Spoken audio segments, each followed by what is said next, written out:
Bien-aimés dans le Seigneur Jésus-Christ, bonjour. Il est 3h08 du matin, au moment où je viens enregistrer ce message. Je voudrais tout d'abord louer l'Éternel. Je voudrais encore glorifier le nom de mon roi des rois, de mon sauveur, de mon Seigneur, de mon Dieu, Jésus-Christ. Père, je viens encore te célébrer à cette heure-ci. En ton nom, je viens déposer ce qui va suivre. Que ces paroles, l'Éternel, mon Dieu, mon roi, qui sont adressées en premier à ton peuple, le peuple d'Israël, aux enfants d'Israël. Ce message est adressé à tous les Juifs du monde entier, à ceux qui t'ont reconnu comme Sauveur et Seigneur. Et ensuite, ce message est adressé à tous ceux qui ont hérité de l'esprit de la première Israël,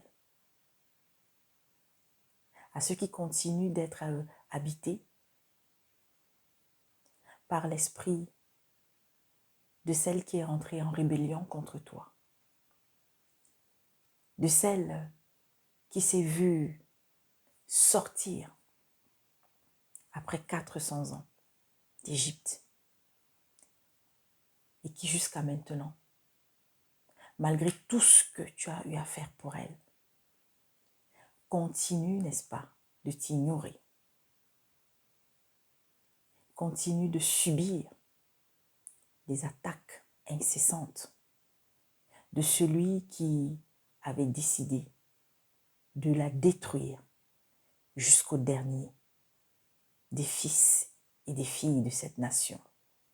Et bien aimé, je prie que celui qui est habité par la sagesse qui vient du Père, il y a des gens qui n'ont même pas encore Jésus-Christ en eux, mais qui ont la sagesse du Père. Et ce sont eux qui comprendront ce que je suis en train de dire. Je m'adresse à deux types de Juifs, mes bien-aimés. Je m'adresse à Israël qui ne cesse de lutter contre son Dieu.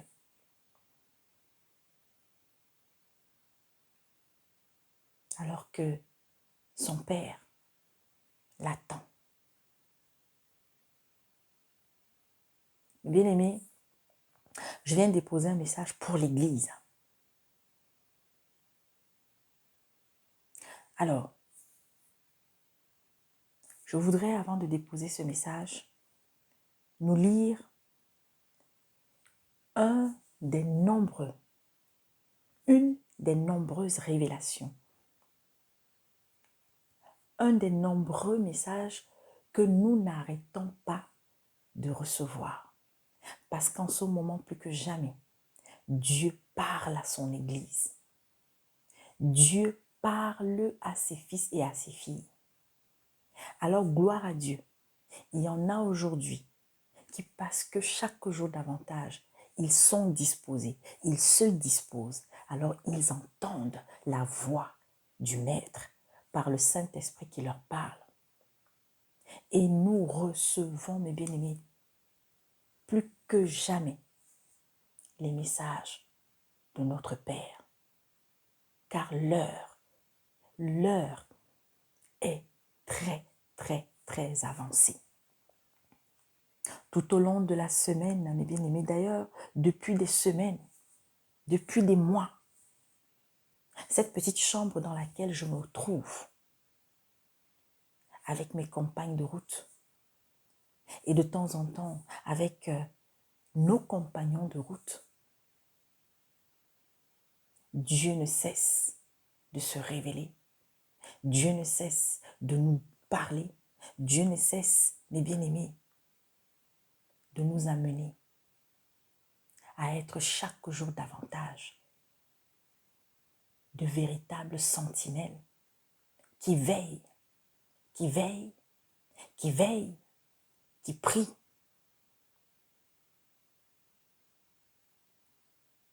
Il nous parle de notre cœur, de l'état de notre cœur. Le Seigneur nous a adressé un message au travers d'une vision qu'il a, n'est-ce pas, donnée à une de nos bien-aimées, notre sœur Eliane, du côté du Cameroun. Mais des messages allant dans le même sens. Il en a donné à d'autres. En 2 jours, 2-3 jours, des sœurs qui sont pourtant à des lieux différents. Des sœurs qui ne dorment pas dans la même chambre. Y compris moi, votre humble servante. Nous avons reçu pratiquement les mêmes messages à quelques heures d'intervalle, sans que nous ne nous soyons parlé. Et parmi ces messages, parce que voilà, je ne peux pas tout transmettre, car le fondement, le fond même de tous les messages est le même. Dieu nous appelle à une repentance sincère de l'Église. Dieu est en train de nous appeler, mes bien-aimés, à une véritable vie de purification, de sanctification. Dieu nous appelle, mes bien-aimés, à siéger dans l'amour, à vivre l'amour. Ce que nous sommes à l'intérieur, que nous le soyons à l'extérieur.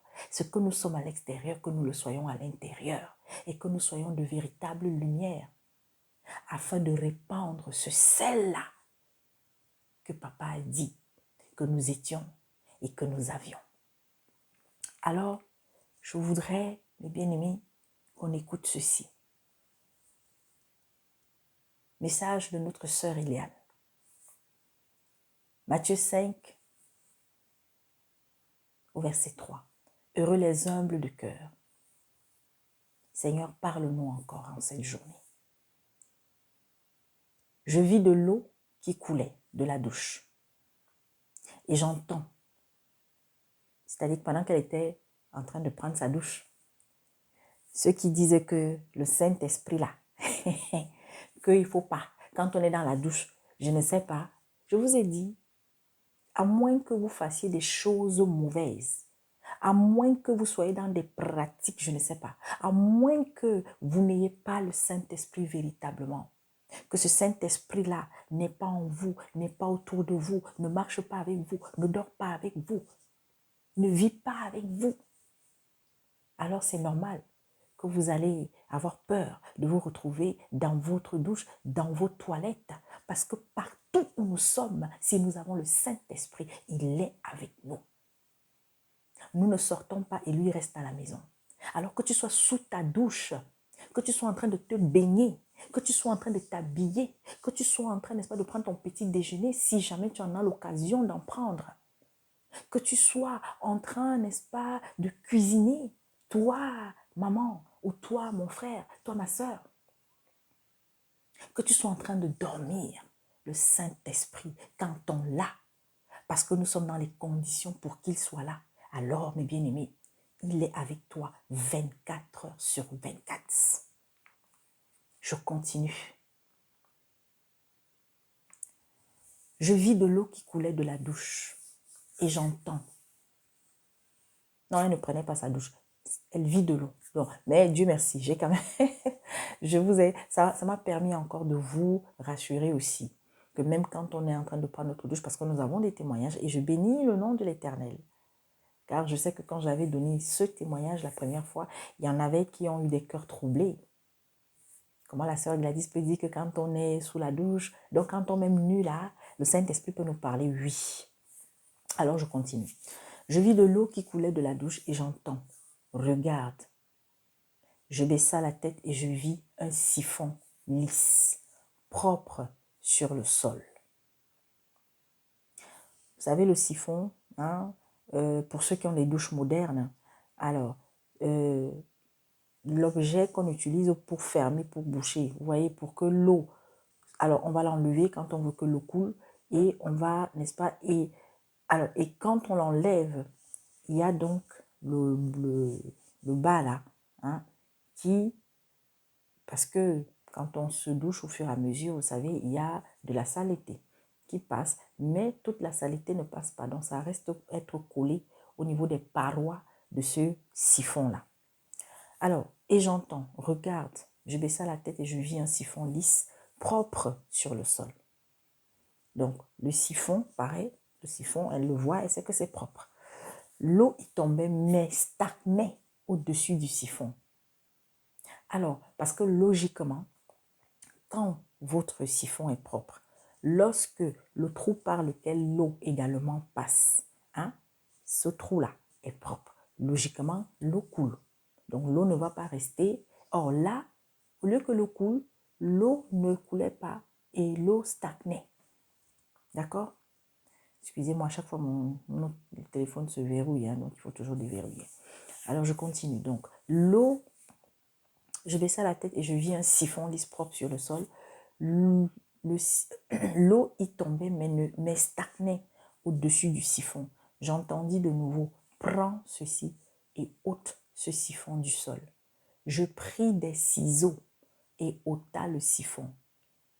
Donc, elle a pris le ciseau, parce que ça veut dire que le siphon, tellement il y avait donc déjà des choses qui empêchaient même qu'on puisse l'enlever, parce qu'il y a des siphons qui s'enlèvent facilement. Donc, l'esprit lui dit, prends le ciseau et tu vas, n'est-ce pas, faire, disons, le toucher, forcer un peu pour qu'il puisse se lever. Et je vis des immondices, c'est-à-dire je vis des saletés, des choses dégoûtantes et entremêlées. Et voici ce que l'Esprit de Dieu m'expliqua. L'eau, c'est la parole que je fais jaillir et tomber sur vous chaque jour. Le siphon lisse, c'est vous au dehors. L'intérieur du siphon, vos cœurs, dans lesquels siègent des parfums dégoûtants. Je fus saisie de tristesse et me leva. J'entra dans le secret au pied du Seigneur Jésus-Christ et je demanda humblement, Seigneur, parle-moi, ôte le siphon lisse que j'ai posé sur mon cœur et parle-moi. Je fis silence. Et le Saint-Esprit, représenté donc par les ciseaux, ôta ce siphon et me parla. J'entendis les noms de mes immondices. Donc le Saint-Esprit commence donc à montrer à la sœur qui est en train de recevoir la vision. Donc ses faiblesses, ses fautes, les choses que le Seigneur voudrait qu'elle continue d'ôter. J'entendis les noms de mes immondices être nommés et quand je voulus me défendre, donc quand la sœur a voulu se défendre, quand la sœur a voulu se justifier, comme vous êtes nombreux encore à toujours vouloir vous justifier lorsque vous recevez des messages, lorsque l'Éternel depuis longtemps parle à l'homme de changer, l'homme est toujours en train de vouloir expliquer, l'homme est toujours en train de vouloir se justifier. Alors voilà ce que l'Esprit, quand elle a voulu se défendre, lui fit voir. Il me fit voir le jour, le lieu où je fis cela. Alors je compris et reconnus qu'il y a encore en moi beaucoup d'infirmités et le Seigneur m'enveloppa et je pleurais fortement et amèrement à ses pieds. Alors écoute ceci et entre dans le secret et pose-lui la question. Donc toi maintenant qui as écouté ce message, lis 3 Jean, chapitre 1 au verset 2. Bien-aimé. Et elle finit en disant qu'elle souhaite que nous prospérions à tous égards. Bonne santé. Voilà, c'était donc le message que notre bien-aimée Eliane a reçu. Et pendant la séance de lundi, mes bien-aimés, c'était waouh. Comme je vous disais, nous nous sommes retrouvés déjà la veille, parce que je n'arrête pas, comme le Seigneur m'a amené à vous encourager chaque jour davantage. Si vous êtes disposés, si vous marchez comme le Seigneur vous dit de marcher, je vous assure, surtout dans ces temps où nous sommes, le Seigneur va vous révéler des choses. Le Seigneur va vous faire entendre des choses. Mais surtout, le Seigneur va vous envoyer parler, va vous envoyer transmettre des messages. Alors, aujourd'hui, nous sommes dans les temps où, mes bien-aimés, si vous êtes dans une assemblée qui ne reçoit pas de message de l'Éternel, je vous dis la vérité, posez-vous des questions. Si vous êtes dans une assemblée où on tape des semaines et des semaines et des semaines, on n'a pas de message, on n'a pas de vision, on n'a pas de prophétie. Mais bien aimé, une assemblée qui, n'est-ce pas, ne reçoit pas les messages du Seigneur, il y a un problème. Que l'on ne vous mente pas, que l'on ne vous trompe pas. Parce qu'il y a des gens qui vont vous dire, oui, ce n'est pas obligé. Est-ce que c'est obligé? Est-ce que c'est obligé d'avoir une prophétesse ou bien quelqu'un qui a le don de prophétie? Mais bien aimé, vous ne pouvez pas être dans une maison avec votre père et qu'il ne vous parle jamais. Vous ne pouvez pas être dans une maison avec le chef de famille et qu'il ne va pas vous donner à un moment ou à un autre des directives, à un moment ou à un autre des recommandations, à un moment donné ou à un autre, mes bien-aimés, des avertissements parce que dans la maison, il y en a qui ne se comportent pas bien. Aucune assemblée. Ça veut dire que vous êtes donc dans une assemblée qui est parfaite et en vérité, qui n'a plus besoin d'être là sur terre et qui devrait déjà être enlevée. Mais tant que nous sommes là, tant que nous avons ça, tant qu'il y a le sang là, tant qu'il y a la chair, mes bien-aimés, alors je viens transmettre le message que j'ai reçu. Mes bien-aimés, nous sommes au courant de ce qui se passe du côté d'Israël et de la Palestine. Nous sommes au courant. En dehors peut-être de celui qui vit dans un environnement où il s'est coupé de tout. Parce que vous savez, il y a des gens qui décident de se couper du monde, qui partent vivre en toute autarcie. C'est-à-dire qu'ils se coupent. Il y a des gens, c'est-à-dire qu'ils n'ont plus de télé, ils n'ont plus de radio, rien, parce qu'ils ne veulent pas être au courant de ce qui se passe à travers le monde. Parce qu'ils estiment que non, le monde est tellement compliqué, tellement mauvais, tellement méchant, et tellement, que non, eux, ils préfèrent se retirer. Ils ne veulent rien avoir. Voilà. À moins que, ou alors, à moins qu'on soit dans un coin du monde où on ne reçoit rien comme nouvelle. Mais pour ceux qui sont connectés, pour ces millions d'êtres humains, pour ce milliard ou ces milliards d'êtres humains à travers le monde qui sont connectés, qui ont ne serait-ce qu'un téléphone, qui ont une télé, qui ont peut-être une radio, nous sommes au courant de ce qui se passe actuellement. Alors, mes bien-aimés, est-ce que ce qui se passe en Israël doit surprendre l'Église? L'Église, mes bien-aimés, qui connaît la parole, l'Église qui connaît son histoire, l'Église qui est au courant des événements de la fin des temps. Non, cette Église ne sera pas surprise. Alors, mes bien-aimés, le Seigneur m'a donné ce message et je peux vous dire que j'ai eu des combats. Ça n'a pas été facile.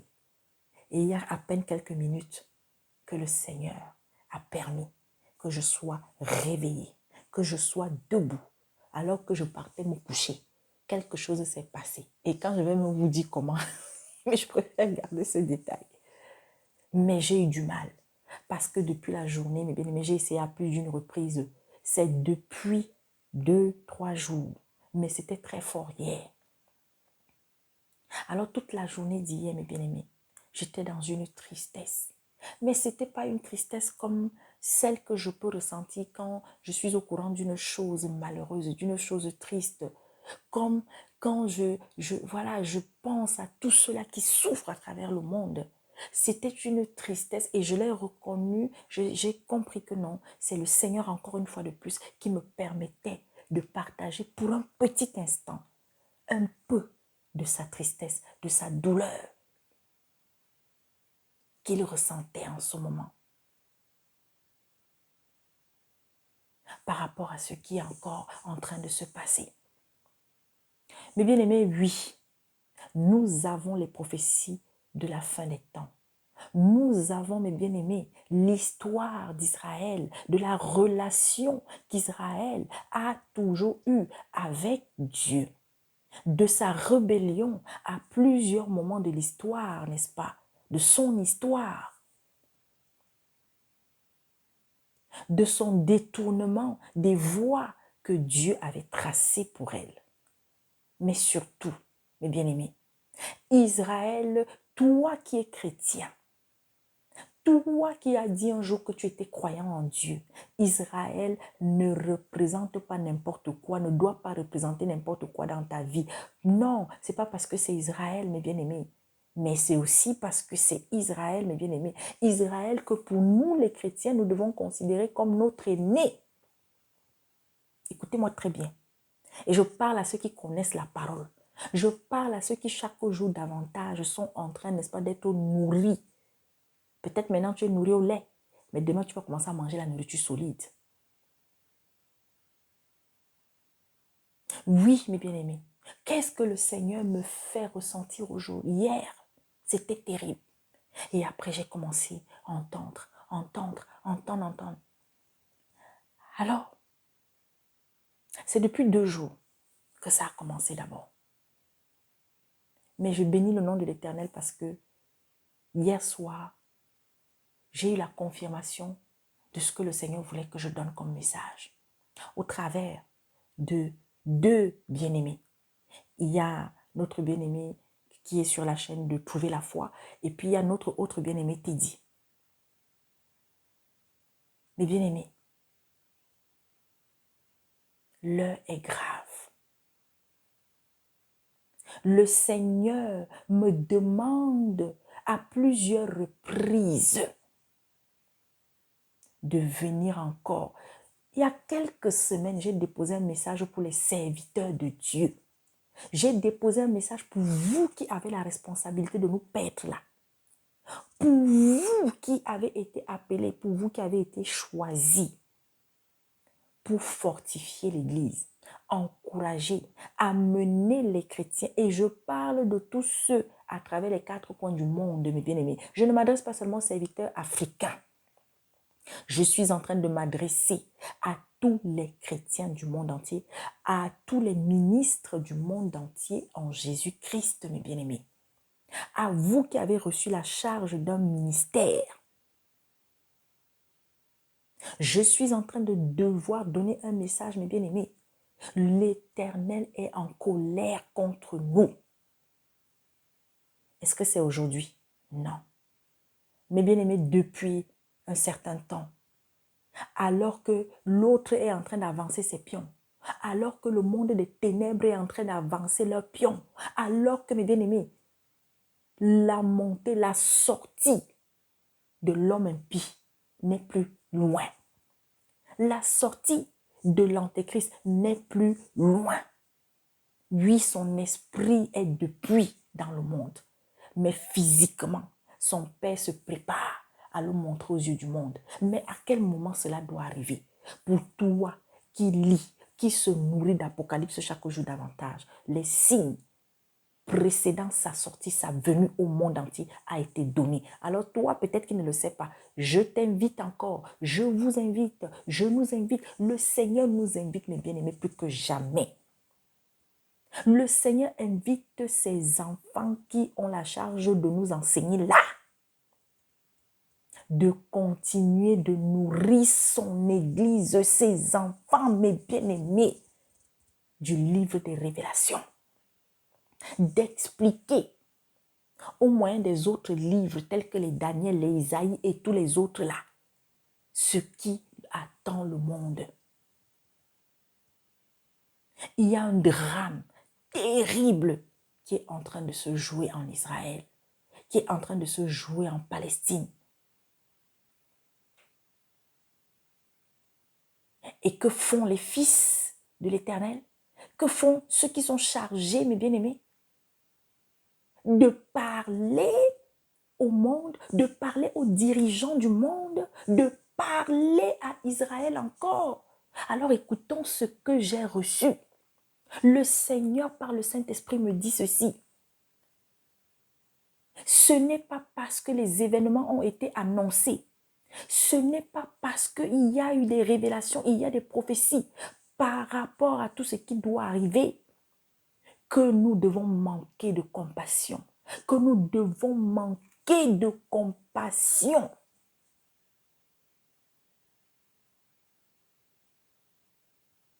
Que nous devons manquer d'amour,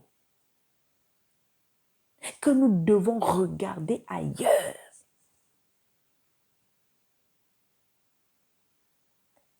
Tous ces derniers temps, chaque fois qu'il y a un événement catastrophique qui arrive dans un pays, le Seigneur observe que l'Église fait preuve d'insensibilité. Et le Seigneur est mal. Le Seigneur est en colère. Le Seigneur nous demande, le Seigneur appelle, mes bien-aimés, l'Église à veiller, prier, jeûner sans cesse. Pour cela, pour Israël, pour la Palestine, pour le Congo, pour le Yémen, pour l'Irak, pour la Libye, pour le Mexique, pour Haïti et bien d'autres pays, l'Afghanistan, l'Europe, l'Amérique, l'Asie, l'Inde, l'Afrique, les îles. Et le Seigneur m'a amené en me disant, c'est-à-dire que j'entends, le Seigneur savait qu'il allait mourir. Est-ce que cela l'a empêché d'invoquer son Père, d'appeler le Père?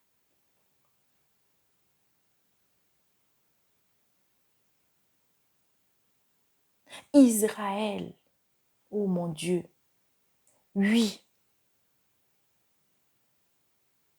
Pour nous qui croyons, pour nous qui voyons, pour nous qui témoignons de ce que le Seigneur avait annoncé et qui s'est réalisé, qui se réalise et qui va se réaliser. Israël va continuer, mes bien-aimés, de regarder ailleurs, de regarder d'autres dieux pendant un certain temps encore.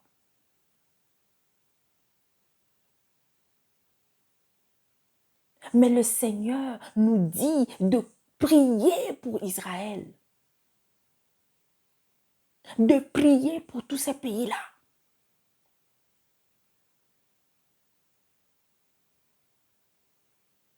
Le Seigneur m'a montré comment il a mal.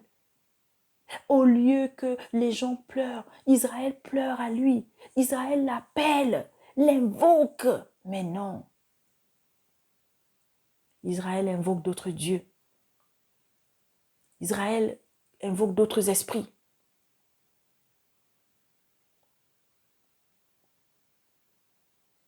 Depuis des siècles, l'homme ne cesse de se détourner de Dieu. Alors voilà le message que j'ai reçu. Église, faisons attention. Faisons très attention. Qu'est-ce que papa, avant que je ne donne le message, m'a amené à faire? Le Seigneur m'a amené depuis avant-hier à aller regarder ce que mes frères, ce que l'Église, rien que au travers d'Internet fait. Est-ce que ça veut dire qu'il n'y a pas de chrétiens? Est-ce que ça veut dire qu'il n'y a pas de gens qui prient, qui invoquent le Seigneur pour les victimes de la barbarie humaine à travers le monde? Si, il y en a qui le font, mais pas dans la majorité. Allez sur les réseaux. Après que tu finisseras d'écouter mon message, prends ton téléphone, va, sillonne les chaînes. Alors j'ai pris le téléphone, je suis allée sur Internet, j'ai commencé à sillonner. Papa voulait que je voie si il y en avait qui s'étaient arrêtés pour ne serait-ce que, mes bien-aimés, pour ne serait-ce que transmettre des messages d'encouragement à tous ceux, que ce soit du côté de la Palestine, que ce soit du côté d'Israël. Comme à chaque fois qu'il y a un malheur quelque part dans un pays, à chaque fois qu'il y a un peuple qui est opprimé, oppressé, à chaque fois qu'il y a, n'est-ce pas, une chose terrible qui est arrivée quelque part, je vous assure, il y a des assemblées où, malgré, n'est-ce pas, peut-être une actualité, mais bien aimé, tant que le Seigneur n'est pas revenu, il y aura des malheurs. Au temps de Jésus, lorsque Dieu fait chair, est venu habiter au milieu des hommes, mais bien aimé, est-ce qu'il n'y avait pas déjà des malheurs? Le Seigneur aurait pu dire que non, c'est ce qui va leur arriver. Alors on attend. On regarde. Alors je sillonne. Je vais, papa me dit que non. Avant de déposer le message, va d'abord, parce que c'est important d'avoir des preuves. Et là, je commence à sillonner. Et je vois des gens qui sont sur les thèmes, mes bien-aimés. Nous sommes dans les temps où, mes bien-aimés, Église de Dieu, Église de Christ, Église, mon Dieu, chaque jour davantage. Papa ne nous a pas interdit de nous marier. Papa ne nous a pas interdit, mes bien-aimés, de chercher du travail. Papa ne nous a pas interdit, mes bien-aimés, de temps en temps de nous faire plaisir si on peut. C'est-à-dire quoi? Si peut-être j'ai envie d'organiser un petit repas où je vais inviter peut-être des connaissances, c'est pas interdit. Papa ne nous a pas interdit, mes bien-aimés, d'aller en voyage. Papa ne nous a pas interdit, mais seulement, nous sommes dans les temps où, mes bien-aimés, combien de mamans en ce moment sont en train de regretter d'avoir accouché? J'ai donné un message ici pour le Cameroun, non? Il y a quelques jours. Vous savez le nombre de messages, si je parle seulement que de ce pays-là, que je ne cesse de recevoir, si je devais même venir diffuser. En passant, je voudrais saluer notre bien-aimé Dominique. Soyez bénis toutes les sœurs qui vous réveillez chaque jour davantage. Femmes dans l'église, femmes, nous les femmes, mes bien-aimés, réveillons-nous. N'attendez pas que l'homme de Dieu vienne vous donner la permission de servir le Seigneur. Dans le secret, servez Dieu. Aujourd'hui plus que jamais, parce que mes bien-aimés, n'oubliez jamais que nous sommes, après les enfants, nous les femmes, les cibles principales de Satan. Je l'avais déjà dit dans une autre vidéo. Parce que l'enfant et la femme, et en ce moment, vous avez entendu plus de 40, parce que quand on dit 40, c'est sûr que plus de 40 enfants ont été égorgés. Avant-hier. Plus de 40 bébés. Au nom de quoi? Mais est-ce que c'est la première fois? Tous les jours, il y a un enfant qui est égorgé quelque part. Tous les jours, il y a un enfant qui est assassiné quelque part. Il y a un enfant, mes bien-aimés, qui est enlevé quelque part. Mais quand vous sillonnez les Zooms que des chrétiens organisent, c'est toujours, là en ce moment, on parle de mariage, mariage, mariage.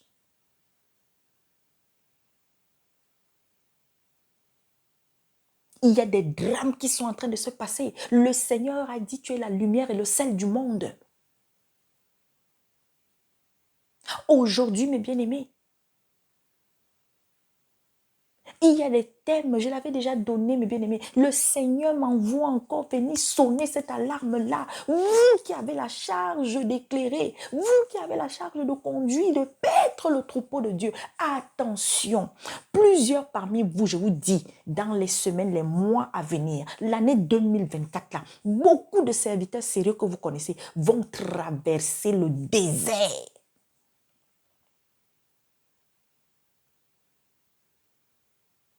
Vont être chicotés par papa.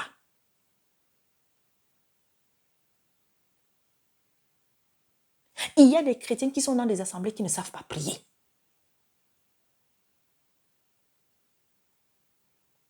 Mais c'est terrible. C'est terrible. C'est terrible. Allez vous connecter sur les chaînes des frères sérieux. Allez voir les sujets qui sont abordés.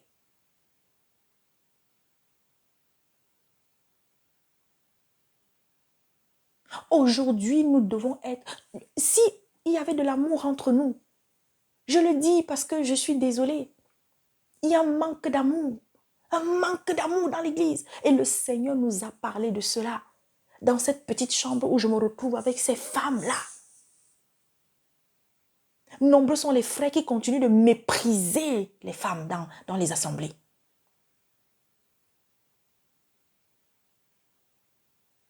Vous êtes nombreux qui ne voulez pas écouter les femmes. Sous prétexte qu'il y en a, oui, il y a des femmes qui sont égarées, il y a des femmes qui sont en train de faire des choses pas bien. Mais est-ce pour autant que vous devez museler ces femmes-là? Vous savez comment Dieu est en train de donner des messages aux femmes en ce moment? Dans les assemblées?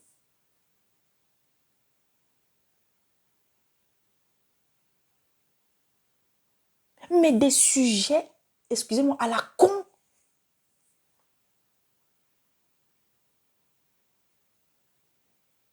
Ce n'est plus le moment, mes bien-aimés. Combien de serviteurs de Dieu pissent même dans leur culotte, excusez-moi du mot, n'arrivent pas à s'adresser aux dirigeants du monde.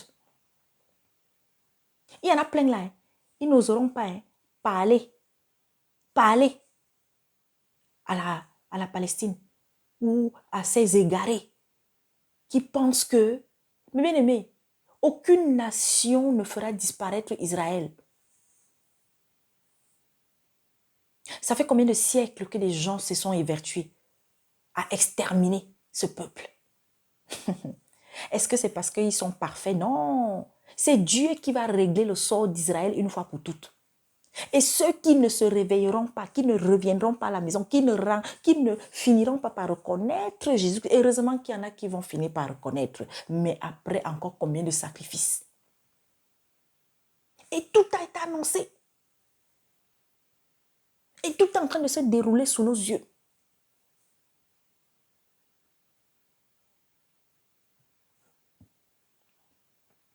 Nous sommes là, nous ne parlons pas aux dirigeants du monde, on ne s'adresse pas aux dirigeants du monde, alors que c'est une de nos missions, c'est une de vos missions.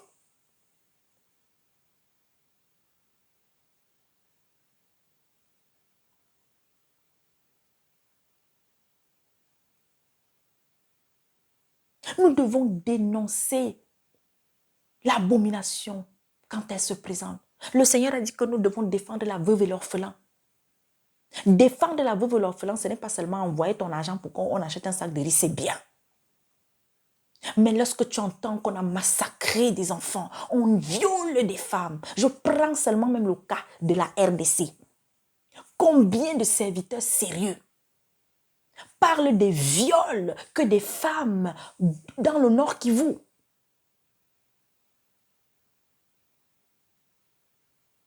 subissent? On vous dit que tous les jours, il y a 50 femmes au moins qui sont violées. Des jeunes filles comme des vieilles femmes. J'ai des serviteurs du Cameroun. Combien ont le courage de s'adresser aux dirigeants de leur pays? Combien de frères ivoiriens ont le courage de s'adresser? Mais bien aimé, encore même que la Côte d'Ivoire, même, vraiment parlons bien. Il y a quelques... Bon, c'est vrai qu'il y en a qui sont perdus, qui sont dans l'égarement, mais quand il faut parler à leurs dirigeants, là, ils parlent. Rares sont des frères comme Kislov. Quand il faut s'adresser aux dirigeants de son pays, il parle.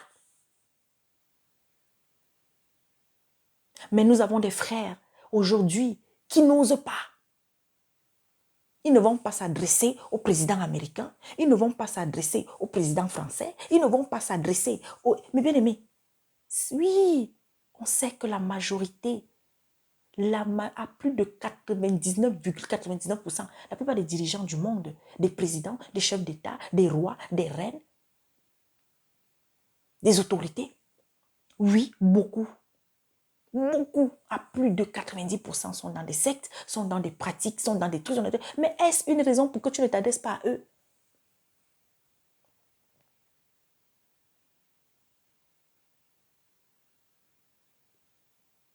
Lorsque tu te lèves pour aller tuer un enfant, en quoi es-tu différent? En quoi es-tu différent d'un barbare? Tu veux justifier quoi? Mais ça a commencé aujourd'hui? Non. Est-ce que c'est aujourd'hui que l'homme a commencé à sacrifier des enfants à Satan? Parce que c'est à lui que ce sang-là est adressé. Alors le Seigneur nous appelle, mes bien-aimés, à faire très attention. Le Seigneur a dit dans sa parole, le mal que vous faites à un de ces tout petits, c'est à moi que vous le faites. Alors il est temps de se réveiller. Il est temps d'être mobilisé dans les prières, de prier pour les enfants. Continuons de prier pour les enfants. Continuons, mes bien-aimés, de prier. Nous devons prier pour les dirigeants de ce monde-là. Prier, mes bien-aimés, pour les autorités. Prier, mes bien-aimés, pour tout le monde. Je vais venir avec un témoignage dans les jours qui viennent. Quand on vous dit que le diable, plus que jamais, dort, il est en train de détruire et de briser nos enfants. Comment est-ce qu'on demande à des gens de se faire sodomiser pour pouvoir rester à un emploi? Je viendrai déposer un témoignage ici d'un frère qui est dans la tourmente, qui a été séquestré parce qu'on voulait le sodomiser. Alors réveillons-nous, Église. Attention. Prions. Prions pour notre grande sœur Israël. Oui, qui s'est égarée. Oui, qui est perdue. Mais ce n'est pas parce que ce qui lui arrive a été annoncé qu'on ne doit pas prier pour elle, qu'on ne doit pas avoir de la compassion pour elle, pour la Palestine et pour tous les autres pays, mes bien-aimés, où il y a de l'abomination qui règne en ce moment. Il y a des conflits, il y aura encore des conflits. Je vous avais annoncé ici que le type qui a le chapeau blanc sur la tête là, écoutez bien l'actualité dans les jours qui viennent. Il y a 2 semaines, je crois, je vous avais donné cela. Vous allez entendre ce qui va se passer. Jeunesse, restez chaque jour davantage à la maison quand vous n'avez rien à faire dehors. Parents, surveillez vos enfants. Surveillons nos enfants, je vous en prie. L'heure est grave. Satan est en chasse. Quand on le dit, beaucoup y regardent ailleurs. Vous là, les Africains là, continuez d'être dans la distraction. Pendant qu'il y a des choses terribles qui se passent ailleurs, les gens sont toujours dans la distraction, la distraction, la distraction. Que Dieu vous bénisse. Que ce message arrive au plus loin possible. Les bien-aimés, l'heure est grave. Le Seigneur est plus que jamais à la porte. Tous les signes de son retour sont là, mais n'ayons pas peur. Changeons notre cœur. Changeons notre cœur parce qu'il a dit, mes bien-aimés, ce n'est pas avec une robe qui a une petite tache que tu vas être reçu, que tu vas passer ton examen là, que tu vas traverser la porte qui va te faire rentrer dans la ville sainte. Mais ce sont, n'est-ce pas, ceux qui ont des robes blanches, ceux qui sont irréprochables. Alors chaque jour davantage, continuons de faire des efforts, changeons, que la haine, la rancune, que mes bien-aimés, tout ce qui ne plaît pas à Dieu, demandez-lui de vous aider à changer. Faites des efforts, abandonnez ce qui est abandonné. Et disposez-vous pour le Seigneur. Disposez-vous pour le Seigneur. Attachez-vous uniquement à Jésus-Christ et à personne d'autre. Personne d'autre, même pas à la sœur Gladys. Amen.